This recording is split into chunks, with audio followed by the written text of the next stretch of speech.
We're joined from Alabama by Professor of Political Science at Troy University, Dr. Dougg Davis. Dr. Davis, welcome to Q News. Now, sir, if we go with a Republican win scenario, how might the U.S. positions towards traditional allies and adversaries shift if Trump returns to power? Well, first off, thank you very much for the invitation. It's a great pleasure to be here. And if Trump comes to power, there are a lot of checks in the US government, and there should really not be that much of a difference when it comes to allies with supporting them in the long run. With Trump, you have to remember that you have to distinguish between rhetoric and reality and policies. And the good news about the United States is, regardless of who is president, there are a lot of institutional checks and balances that keep them in place.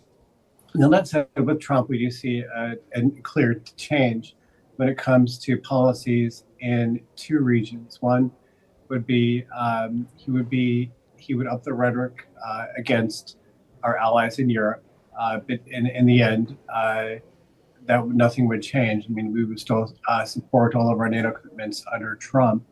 And secondly, we would have a different policy towards the Middle East. And Trump would be very clearly, I think, much more aligned with Israel and the Sunni states against Iran. So both both of those sets of relationships, which have some kind of transformation under the Biden administration, would probably see a new transformation under Trump. And again, because of the way Trump runs and governs office, with a lot of immediate change in rhetoric, there would be a lot more noise. But in the end, I think the United States will continue to honor its commitments, and I don't think there'll be that much of a difference when it comes to our relationships with our allies. Well, immigration has been one of the main issues discussed during the campaign. What impact would Trump's return have on the immigration policies, particularly regarding the border wall and restrictions on immigration?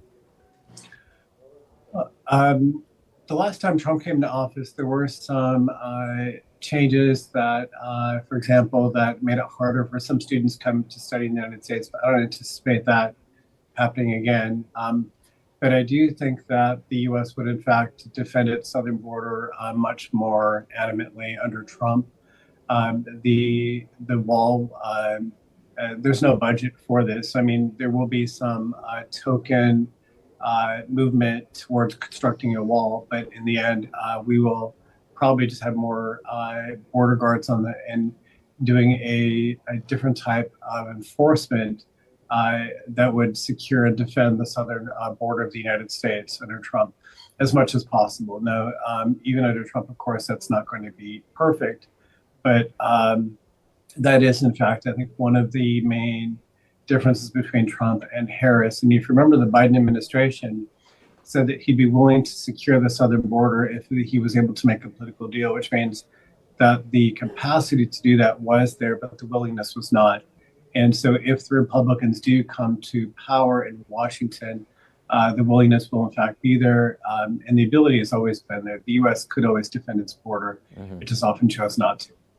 What about the health sector? What ways could Trump's administration alter or repeal Biden's healthcare policies? Well, that is a great question. But when it comes to domestic politics, the president has very little say, very little control.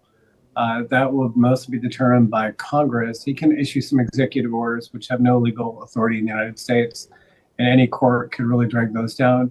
The one area where the president does set policy is by proposing an agenda to Congress at the beginning of every term. And so the president could, in fact, propose some policies towards healthcare. But in the end, that this is something that's not under the president's jurisdiction. It's not something the president can really change readily.